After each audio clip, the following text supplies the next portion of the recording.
In this video, we take a look at the Lotus 49.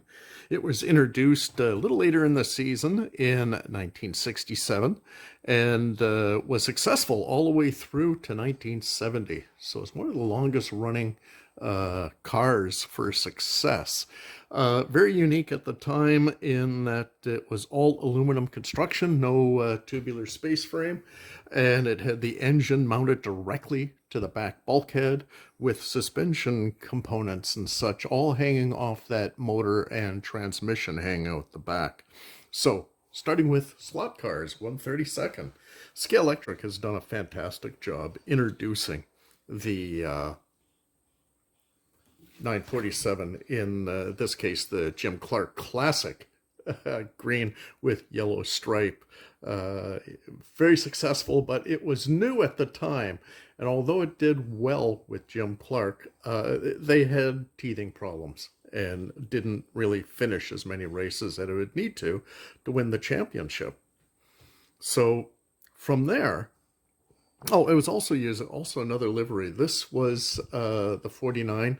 Interesting in Formula One back at the time that during the regular race season, mostly in Europe and Northern Hemisphere, races took place spring, summer, fall. But then in the winter, they went down to the Tasman series, which was Australia, Tasmania, and New Zealand, and raced the same cars. And this is when the Gold Leaf Lotus livery started to take on sponsorship and carried on into the rest of the cars in the seasons after this.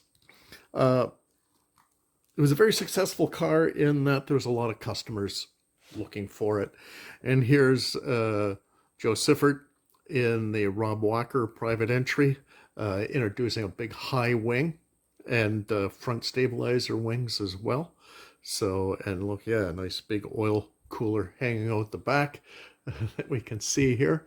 So lots of modifications and improvement on the car as time progressed.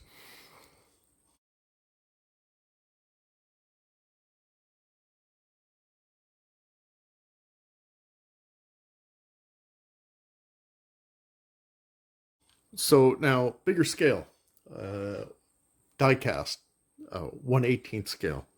Here is the Graham Hill Monaco winning car. He also won the championship that year and did very well. The car had gotten over its teething problems and ended up being very successful and winning a number of races. When we saw this other car with the tall wing on it, they got so big and unstable that they were collapsing and they were banned. And this was the solution of adding some bodywork that flared up to give that wing effect. So excellent there. Graham Hill, another big famous driver at the time. What a pairing for Lotus and the 49. They had Jim Clark and Graham Hill. And unfortunately, Jim Clark passed away in an accident in a Formula 2 Lotus at the German Grand Prix. Well, it wasn't a Grand Prix, it was a Formula 2 race.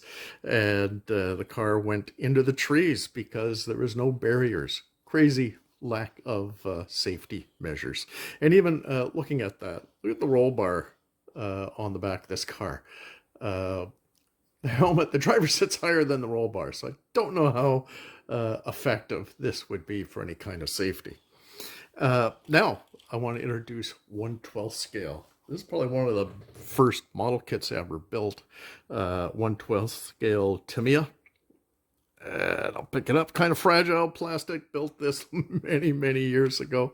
But what's really nice of building a plastic kit is that you really see the construction and how things are built and put together. No exception here. Here we got Jim Clark in there. And, you know, one of the things I always found fantastic about Lotus cars, it signifies them, not only the green with the yellow stripe before they went to the cigarette sponsorships, but that red leather steering wheel. And often they had red leather seat for the driver to sit in. Very excellent design and color choices. I have 1/43rd scale. I forget about them because they're so small. And I bought from an estate sale almost 100 of them. And they're so convenient in size, they all fit in one shelf. So they're easy to forget and what's in that collection. But anyways, here we have three examples of this scale for the Lotus 49. Here is one of the customer cars again, same as the slot car, except this is minus the high wing. But Joe Sifford won one race with it that I remember, that's for sure. And another significant thing about the 49, first was first car with the Cosworth Ford engine, which Colin Chapman made an exclusive deal with them to help develop it and was the first car to use it. And even after the first season, even having some teething problems and such, Cosworth came to Chapman and said, this engine's got fantastic potential. It'd be unfair not to share it with everybody. And to Colin Chapman's credit, he forego their agreement, and in the seasons to come, it became the most successful engine in Formula One. Next, we have Graham Hill again, and two tall wings.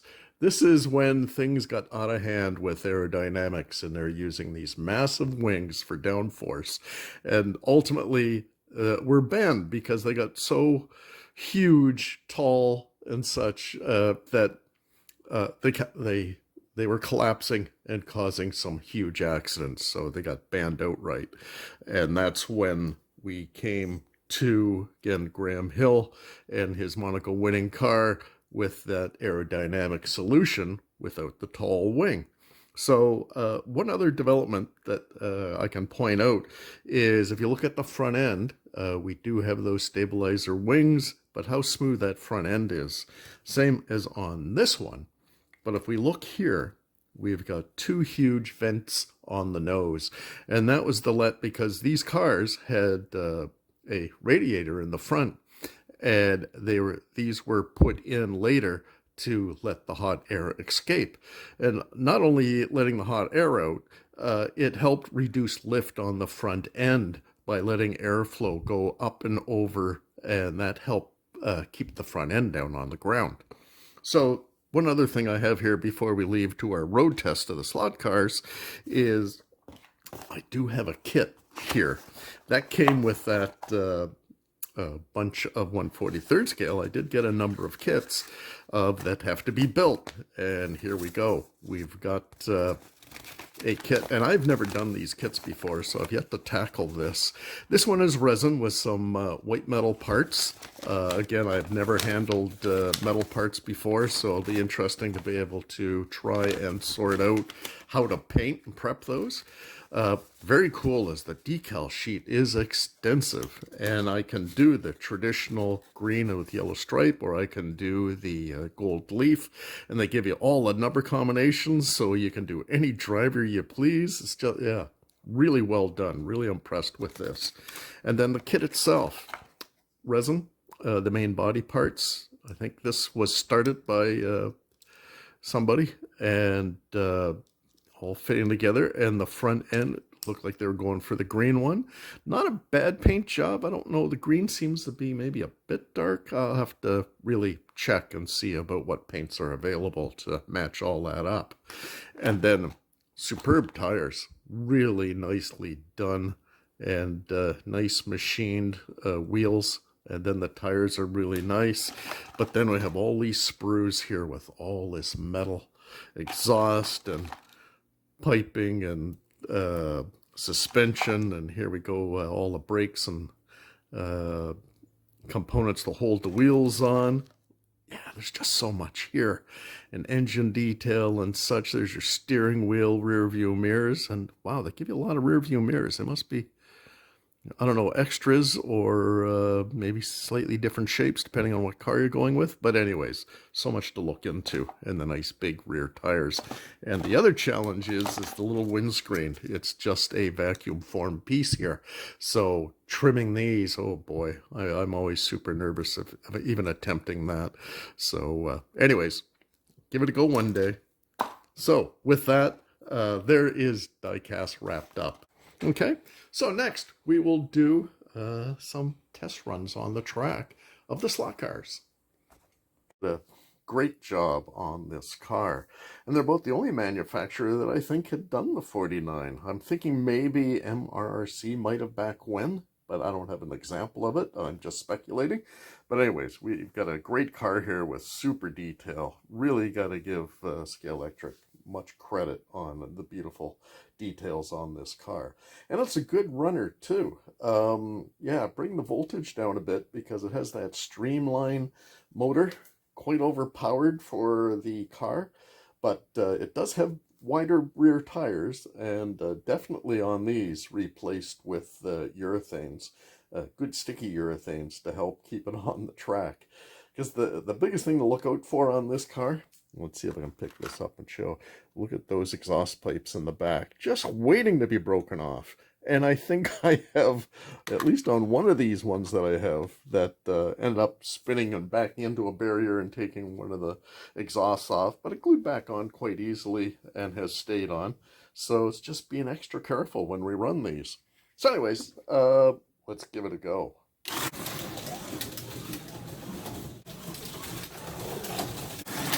It really does handle quite nicely.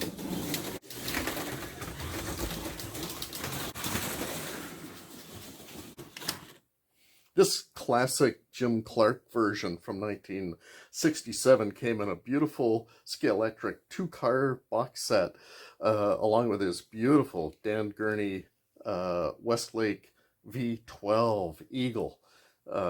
Great pairing for these two cars. I'd like to see them come out with more of this 66-67 range. Would be fantastic. Now, even with a tall wing, it really runs quite nice. And I've rolled this car a few times, and that rear wing is good and solid. It's really stood up. It doesn't come out, but then it doesn't break off. So nicely constructed and works great. The car is light with just the right amount of magnet as well. Very fun to drive at the right voltage.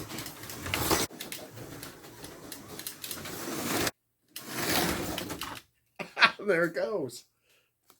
Next up are the books, and there is a lot of literature on the Lotus 49, as well as Lotus in general, because Colin Chapman is regarded as a genius and innovator throughout his life as a Formula One constructor. But here's a fabulous little book, just typical. Let's see, let's just open this up. Look at that beautiful illustration of Graham Hill in that gold leaf Lotus. Typical sort of British publication at the time. What's this, 1970? This was produced right at the end of the life of the Lotus 49. Lots of black and white photos, small format, but very informative. An excellent book. At the time as well, the annuals, and I collect all of hardcover annuals of automobile year. Look at this beautiful, fantastic photo of Graham Hill in that Monaco-winning Lotus.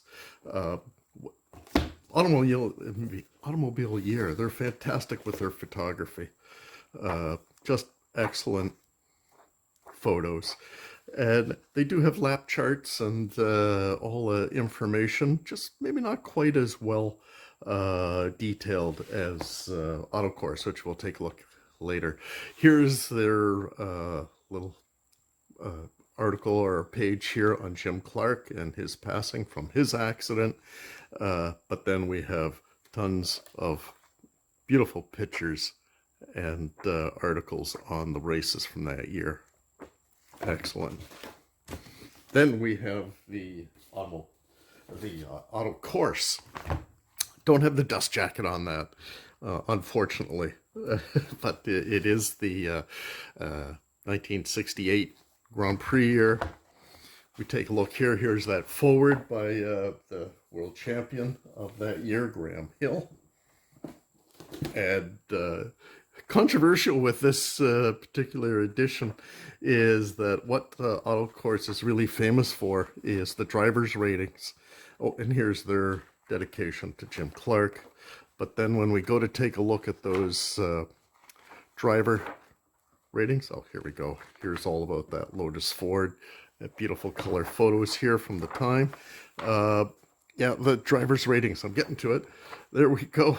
They rated Graham Hill third, even though he's world champion. They rated Jackie Stewart first and Jochen Rindt second in driver ability.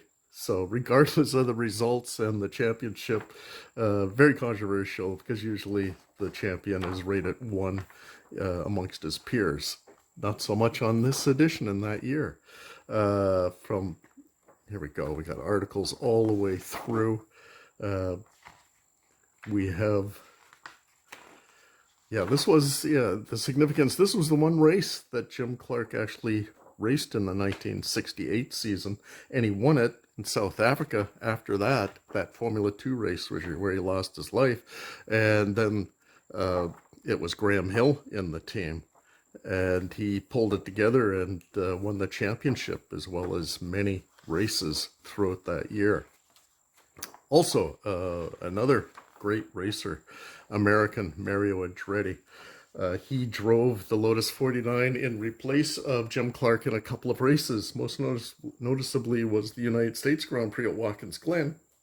He actually got pole position, having not driven the car before, and was leading the race until the front end started coming apart and he had to pit for repairs and he lost that lead.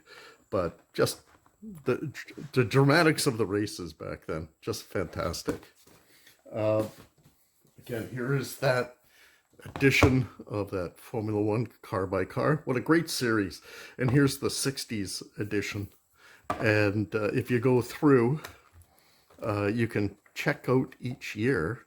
So if we take a look at, let me see, when was it? 67. Here we go. We can see the Lotus.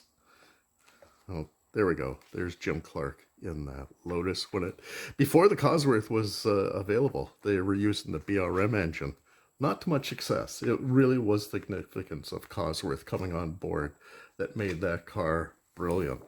And it's what made the car be have the engine as a stress unit, because it was designed for that purpose. And as you can see, here we go, Graham Hill with that tall wing. And you can go all the way, this goes down into 69. Then there's another edition for 70. It's last year in competition. But if we get the Lotus, here we go. With, and you know, they started experimenting with other power units and different configurations for the car. But the tried and true was the Lotus 49. And it always outperformed any of the new ideas that they came up with. There we go. Another brilliant one. Look at this massive book. If I can even fit it on here. Again, the photographer, I can barely pronounce the name. Schlegelmilch, something like that. Anyways, brilliant photographer. And here he was present when he started out for that 1967 Zandvoort race. And some fantastic photography. And there's Graham Hill. I think he's in the BRM in that part here. But here's Jim Clark with the Escalades. And now this is at Silverstone. So anyways, again, I love these big coffee table picture books just to take a look at the details of those cars. And then the drivers, as mentioned, Jim Clark, legendary. There are so many books on him. It's phenomenal. For somebody that had won 2 world championships, the amount of books written on him is incomparable. This is just a few that I've managed to collect over the years. And they're still publishing. Like some of those bigger volumes or whatever are recent publications because he's such a legendary driver. when it comes to those biography books or autobiography, I mean, Graham Hill, two-time world champion, there are 2 books on him. One when he won his first world championship, the one really near the end of his career. It wasn't even after, it was after his second championship, but it wasn't just after, it was more when he was packing it in. Another famous driver who won the world championship for Lotus and having driven the 49 to great success, but it was the 72 that he won his championship posthumously, because he died at the Monza Grand Prix, having accomplished enough points to win the championship, even though he didn't live to the end of it. Joe Svert, we saw him in a lot of the die-casts and the slot cars. Mario Andretti we talked about, and even Emerson Fittipaldi, most known for winning the championship in the 72. He started out with the 49 with Jochen Rindt. Sim time. So we're going to be driving the Zandvoort resort track on the coast of Holland with sand dunes. Jim Clark won this race in this car in '67. So we're going to give it a go. See if we can be anywhere near as successful. There's that nice red leather steering wheel that we were talking about before of Lotus. And here we go. Big wide tires, but man, we got a lot of power in a very light car. And I gotta concentrate here. I gotta find my brakes, try to avoid connecting with those tires of those other cars. Using up as much track as we can. Oh, we got somebody coming up beside me.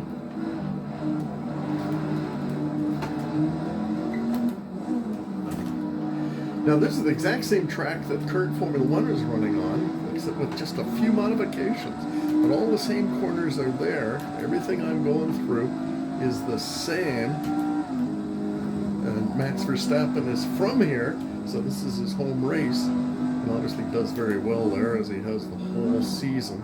But Jim Clark here, British citizen, but was very popular even all through Europe. He was, okay, I gotta concentrate, make sure I don't destroy myself here. Some very slow corners. You can see the sand dunes with the some foliage on them.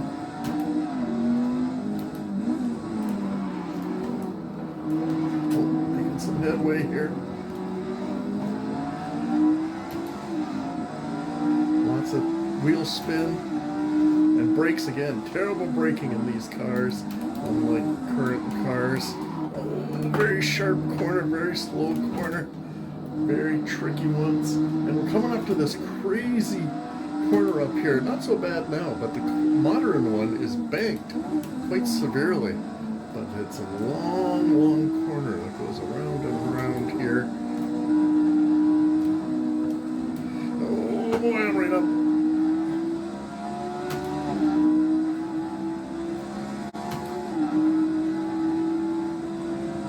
There we go. Oh, I'm going to pack it in here.